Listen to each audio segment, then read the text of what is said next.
Hello everyone. இன்னைக்கு நம்ம top 100 problems in கிராவிடேஷனில் பார்ட் 2 வீடியோ தான் பார்க்க போகிறோம்.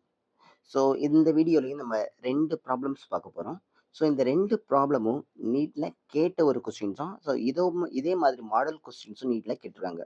ஸோ அது என்ன ஃபர்ஸ்ட் ப்ராப்ளம்னா, a body weighs 200 newton on the surface of earth.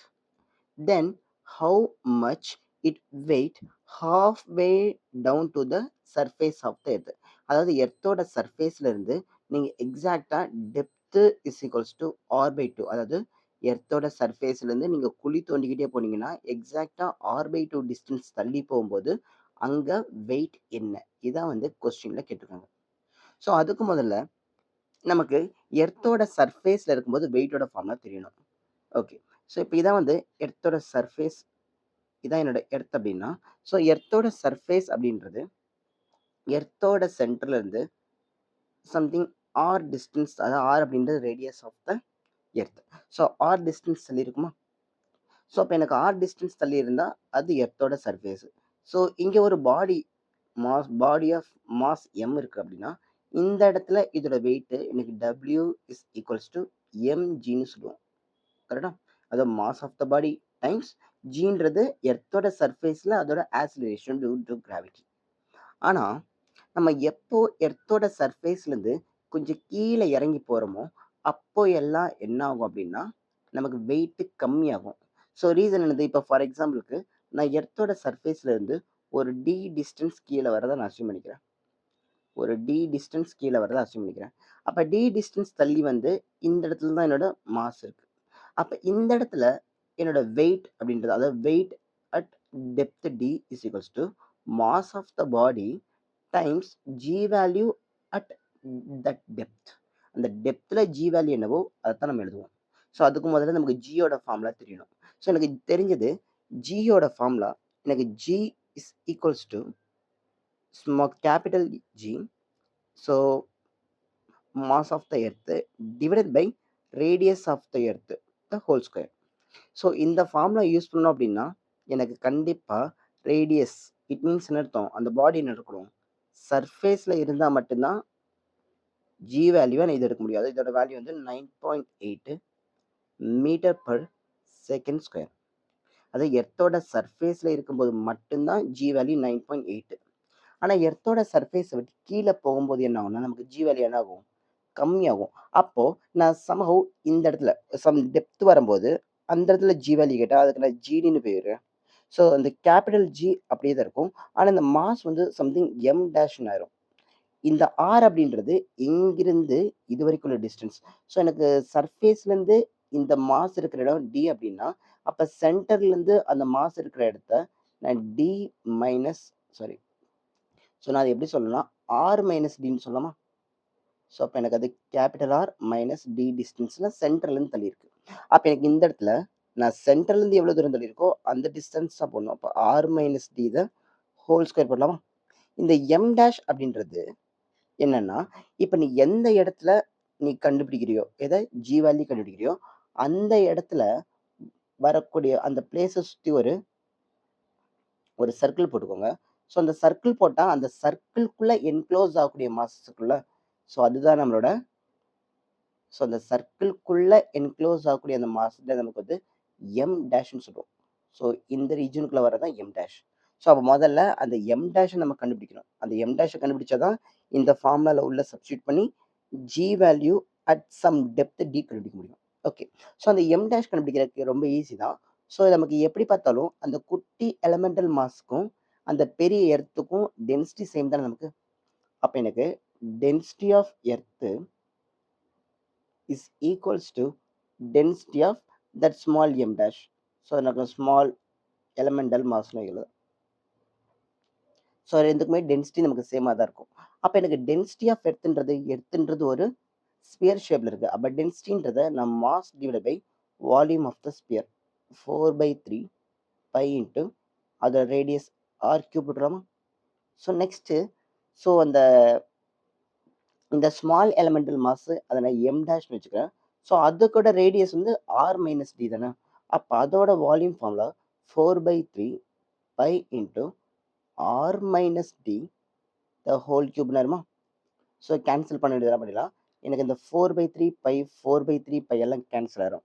So அப்போ மிச்சம் இருக்கிறத வச்சு பார்த்தா எனக்கு m டேஷ் அப்படின்றது capital M r minus d the whole square divide by r கியூப்னு ஆயிரும். சரி, இது ஹோல் ஸ்கொயர் இல்லை, இது நமக்கு 4/3 பை ஆர் கியூப். ஸோ அப்போ நமக்கு அது பை ஆர் கியூப். அப்போ எனக்கு ஆர் கியூப்னு ஆயிருமா நமக்கு இங்கே? ஸோ அப்போ எனக்கு r மைனஸ் டி தான் ஹோல் கியூப். ஸோ அப்போ இதான் என்னோட எம் டேஷ். அதை கொண்டு வந்து நான் இங்கே போட போகிறேன். ஸோ அப்போ இங்கே சப்ஸ்டியூட் பண்ணேன் அப்படின்னா எனக்கு ஜி அப்படியே இருக்கும். இந்த எம் டேஷ்க்கு பதிலாக M divided by R cube. So இது ஒரு R minus D the whole கியூப்னு எழுதிடுமா? ஓகே, ஸோ நான் ப்ராக்கெட்டை க்ளோஸ் பண்ணிடுறேன். ஸோ டிவைடட் பை கீழே ஒரு R minus D the whole square இருக்கும். ஸோ இங்கிருந்து இந்த R minus D the whole ஸ்கொயரை அந்த ஆர் கியூபோட கட் பண்ணிட்டுனா மேலே ஒரே ஒரு ஆர் மைனஸ் டி மட்டும் தான் இருக்கும். அப்போ ரிமைனிங் இருக்கிறத நான் எப்படி எழுதலாம்? So GM divided by R cube. So இங்கே ஒரு ஆர் மைனஸ் டின்னு இருக்கும். கரெக்டா? ஸோ இங்கே பார்த்தீங்கன்னா நான் ஏற்கனவே g is equals to GM divide by r ஸ்கொயர்னு இருக்கேன். இப்போ இந்த ஜிஎம்மை மட்டும் வச்சுக்கிட்டு ஜிஎம்மை மட்டும் ஒரு சைடு வச்சுக்கிட்டு மிச்சம் அதுக்கு பதிலாக ஜி இன்ட்டு ஆர் ஸ்கொயர் நான் ரீப்ளேஸ் பண்ணலாமா? ஸோ அப்படி ரீப்ளேஸ் பண்ணனா இதை அப்படியே ரீப்ளேஸ் பண்ண போகிறேன். எதுக்கு? ஜி ஆர் ஸ்கொயருக்கு ரீப்ளேஸ் பண்ண போகிறேன். ஸோ அப்படி பண்ணும்போது இந்த ஆர் கியூப் இந்த ஆர் ஸ்கொயரோட கேன்சல் ஆகும். ஸோ ப்ராப்ளம்ஸ் ரொம்ப ஈஸியாக இருக்கிறதுனால நம்ம அப்படி சிம்பிளிஃபை பண்ணுறோம். அப்போ எனக்கு G value at some depth d is equals to, so g க்கு பதிலா small g into r square replace பண்ணுறேன். so r cube into r minus d னா நமக்கு. ஸோ இப்போ இங்கே கேன்சலேஷன் பண்ண வேண்டியதில் ஆர் இந்த ஆர் ஸ்கொயரோட கேன்சல் ஆகும். அப்போ மிச்சம் இருக்கிறது ஜி பை ஆறு. ஸோ இன்னும் நெக்ஸ்ட் என்ன பண்ணோம்னா இந்த ஆரை உள்ளே கொண்டு போயிடுறேன், ப்ராக்கெட்டுக்குள்ளே கொண்டு போயிடுறேன். அப்போ எனக்கு ஜி இன்ட்டு ஆர் பை ஆறு minus of d divide by r இருக்குமா? ஸோ இந்த ஆர் பை ஆர் நமக்கு என்ன ஆகும்? 1 ஆகும். அப்போ எனக்கு முக்கியமான formula g value at some depth d is equals to g value at surface. So இந்த ஸ்மால் ஜின்றது சர்ஃபேஸில் என்ன ஜி வேல்யூ இருக்கோ ஸோ மல்டிப்ளை எடுத்து 1 மைனஸ் ஆஃப் டி பை ஆரா. அப்போ எனக்கு சம் டெப்த்து உள்ளே போனதுக்கப்புறம் ஜி வேல்யூ எவ்வளோ இருக்குன்னு கேட்டால் இதான் ஃபார்முலா. ஸோ இந்த ஃபார்முலா நீங்கள் ஞாபகம் வச்சுக்கணும். அப்போது அட் சம் டிஸ்டன்ஸ் கீழே போனதுக்கப்புறம் வெயிட்னு கேட்டால் ரெண்டு சைடு எம்எல்ஏ மல்டிப்ளை பண்ண போதும் நமக்கு. அப்போ எனக்கு weight at some depth WD equal to weight at surface. So multiply எடுத்து 1 minus of d divide by r. So இதுதான் நமக்கு தேவையான ஃபார்முலா. ஸோ இப்போ இந்த சம்மோட கிவனில் பாருங்கள், சம்மோட கிவனில் வந்து சர்ஃபேஸில் வெயிட்டு 200 நியூட்டன் இருக்குது. ஸோ கொஸ்டின் வந்து எவ்வளோ தூரம் கீழே போகணும்? Half way down to the surface of the earth. அப்போ ஹாஃப் வே அப்படின்னா r/2ன்னு அர்த்தம். ஏன்னா எர்த்தோட சென்டரில் இருந்து எர்த்தோட சர்ஃபேஸ் வரைக்கும் உள்ள டிஸ்டன்ஸ் என்னன்னு சொல்லுவோம்? ஆர்னு சொல்லுவோம். அப்போ ஹாஃப் வேனா r/2 தானே. அப்போ சம்மோட கிவனில் எவ்வளோ டெப்த் போயிருக்காங்கன்னா அது r/2ன்னு சொல்லியிருக்காங்க நமக்கு. r/2ன்னு சொல்லியிருக்காங்க. அப்போ எனக்கு weight at some depth is equals to weight at surface நமக்கு என்னது? 200 நியூட்டனா. ஸோ 1 மைனஸ் ஆஃப் டிக்கு பதிலாக என்ன பண்ணுவோம்? r/2. அப்போ r/2ன்னு இருக்கும். ஸோ கீழே ஒரு r இருக்குது. அப்போ r நேரம் நமக்கு. ஸோ நெக்ஸ்ட் நமக்கு இந்த r கேன்சல் பண்ணிடலாமா? அப்போ 1 மைனஸ் 1/2 நமக்கு 1/2 ஆகும். அப்போ அந்த 1/2 இந்த 200 கேன்சல் ஆகிடுமா நமக்கு? அப்போ நமக்கு எவ்வளோ கிடைக்கும்? 100 கிடைக்கும். அப்போ எனக்கு weight at some depth d is equals to எக்ஸாக்டாக 100 நியூட்டன் கிடைக்கும். ஸோ இதுதான் நமக்கு தெரிஞ்சுக்க வேண்டிய ஃபார்முலா. ஸோ அதே மாதிரி இதை தவிர்த்து இன்னும் சில நியூமெரிக்கல்ஸ்லாம் இருக்குது. அங்கே நமக்கு இது மோஸ்ட்டாக யூஸ் பண்ணுவோம். அதாவது டெப்த்து போகும்போது எவ்வளோ வெயிட் குறையுது. அதே மாதிரி இது யூஸ் பண்ணுவோம். சரி, டெப்த்து போகும்போது எவ்வளவு ஜி வேல்யூ கம்மியாகுதுன்னு கேட்டால் இது. ஸோ நெக்ஸ்ட் பார்க்க போகிற ப்ராப்ளம் வந்து so the work done to raise a mass of m. So கொஸ்டினை பார்த்துக்கோ. So the work done to raise a mass of m from the earth surface of the earth to a height h which is equals to radius of the earth. அதாவது எர்த்தோட சர்ஃபேஸில் இருந்து so அவங்க என்ன பண்ணுறாங்க, எர்த்தோட சர்ஃபேஸில் இருந்து, ஸோ இதுதான் என்னோட எர்த் அப்படின்னா, ஸோ எனக்கு எர்த்தோட சென்டர்லேருந்து சர்ஃபேஸ் வரைக்கும் இருக்கிற டிஸ்டன்ஸ் வந்து ஆர்.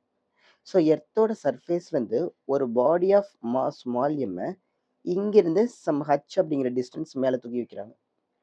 ஸோ சம்மோட கிவனில் வந்து எனக்கு ஹச் இஸ் ஈக்குவல்ஸ் டு ஆர்னு கொடுத்துருக்காங்க. So H is equals to ஆர்னு கொடுத்துருக்காங்க. எர்த்தோட சர்ஃபேஸில் இருந்து ஒரு ஸ்மால் மாஸ் எம்மை கொஞ்சம் தூரம் தள்ளி வைக்கிறேன். ஸோ கொஞ்சம் தூரம் டிஸ்பிளேஸ் பண்ணுறேன். இப்போ இது டிஸ்பிளேஸ் பண்ணால் நான் எவ்வளவு ஒர்க் பண்ணணும், இதான் கொஸ்டின். ஸோ நமக்கு தெரிஞ்சது ஒர்க் டன் அப்படின்றது நமக்கு சேஞ்ச் இன் பொட்டன்ஷியல் எனர்ஜின்னு தெரியும். So work done equal to change in potential energy.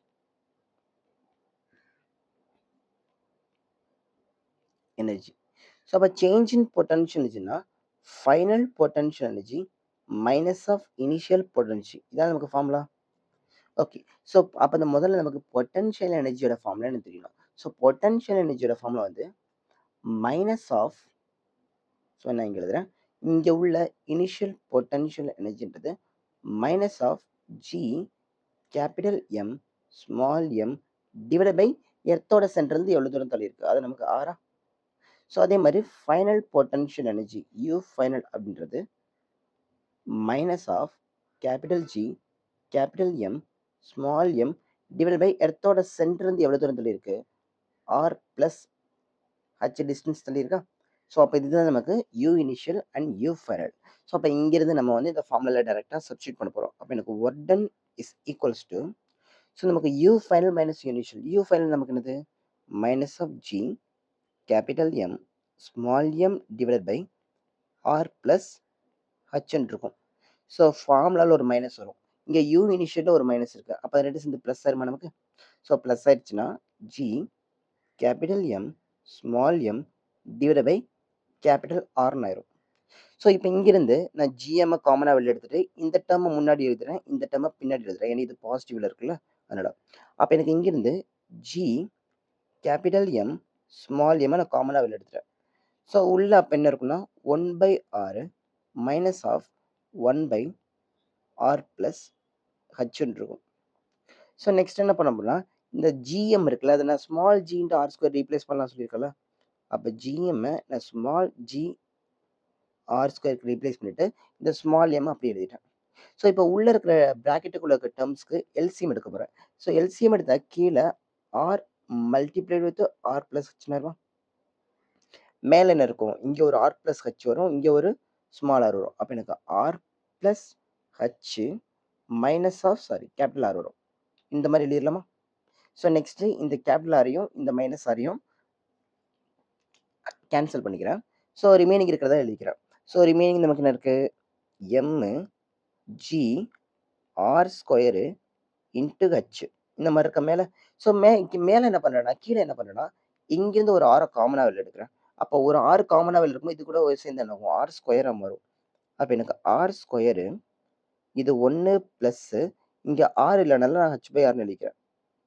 இந்த மாதிரி எழுதலாமா. ஸோ இது எதுக்கு பண்ணியிருக்கேன் அப்படின்னா, மேலே இருக்கிற ஆர் ஸ்கொயரோட கேன்சல் பண்ணுறதுக்காண்டி. ஸோ இப்போ கேன்சல் பண்ணிட்டேன். அப்போ எனக்கு இங்கிருந்து என்னோட ஃபைனல் ஃபார்ம் தான் கிடச்சிச்சு. எனக்கு ஒர்க் டன்னு கேட்டாலும் ஓகே, அல்லது எர்த்தோட சர்ஃபேஸ்லேருந்து ஒரு பாடியை சம் ஹைட்டுக்கு டிஸ்பிளேஸ் பண்ணுறதுனால எவ்வளவு பொட்டன்ஷியல் எனர்ஜி சேஞ்ச் ஆயிருக்குன்னு கேட்டாலும் ஓகே, ஒரே ஃபார்முலா தான். அது நமக்கு mgh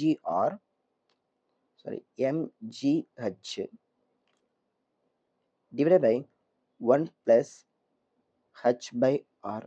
ஸோ எக்ஸாம்ஸ்லலாம் நீங்கள் இந்த ஃபார்முலாவை ஈஸியாக மக்கடிச்சுட்டு போயிடலாம். ஸோ நியூமெரிக்கல்ஸை ரொம்ப ஈஸியாக டைம் கன்சம்ஷன் ஆகாமல் நம்ம வந்து சால்வ் பண்ணுறதுக்கு யூஸ் ஆகும். இப்போ இந்த சம்மோட கணக்குப்படி எனக்கு ஹச் என்ன கொடுத்துருக்காங்க, H is equals to radius of the எர்த்துக்கு ஈக்குவல் சொல்லியிருக்காங்களா. So which is equals to the radius of the earth. அப்போ ரேடியஸ் ஆஃப் த எர்த்துக்கு ஈக்குவல் சொல்லியிருக்காங்க. அப்போ எனக்கு ஒர்டன் கேட்டால் அது நம்ம என்ன சொல்லுவோம், ஸோ எம்ஜி, ஸோ ஹச்சுக்கு மேலே என்ன போடுவோம், ஆர் போடுவோம். So divide by 1 plus r/r. So இந்த r/r சேர்ந்து நமக்கு என்ன ஆகும், 1 ஆயிரும் நமக்கு. ஸோ இந்த r/r சேர்ந்து நமக்கு 1 ஆகும். ஸோ இது 1, ஸோ 1 + 1 நமக்கு 2 ஆயிருமா நமக்கு. அப்போ மொத்தமாக எனக்கு ஆன்சர் வந்து mg r டிவைட் பை 2 ஆயிரும். ஸோ அப்போ mg r/2 தான் நமக்கு கரெக்ட் ஆன்சர். ஸோ அது எங்கே இருக்குது நமக்கு? ஸோ தேர்ட் ஆப்ஷனில் இருக்குது. So option 3 is the correct answer. Thank you.